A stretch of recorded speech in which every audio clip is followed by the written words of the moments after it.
Bir gün bir sayılı cəza çəkmə müəssisəsində Sərdar Babayevlə görüşdüm.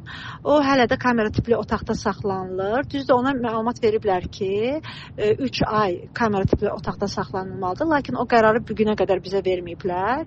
Və mən Nizami rayon məhkəməsinə bu ilə bağlı müraciət etsəm də 2 dəfə, hər dəfə mənim şikayətim geri qaytarılıb və biz bugünə qədər həmin qərarla nə tanış deyilik, nə də qərarı əlimizə almamışıq. Düzdür, belə bir qərarın olması barədə Sərdar Babayev desələr də onu xüsusi bir otağa dəyişməyiblər. Elə 17 mayda hansı otaqdaydısa, hələ də o otaqdadır.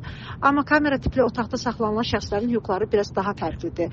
Cərimə təcridxanalarına nisbətdə onların sovqat almaq, ailəsinə görüşmək, telefonla danışmaq, radio, qəzet, informasiya çatım hüquqları var, öz qidalarına pul xərcləməlidirlər. Amma bunların heç biri bugünə qədər Sərdar Babayev üçün təmin olunmuyub. Yəni bu adamın heç bir informasiya çatımı yoxdur. Yəni dünyada, ölkədə nə baş verir heç bir məlumatı yoxdur.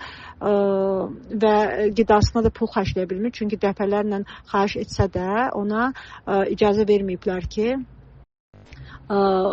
pul xərcləsin və yaxud da ailəsi ona pul versin.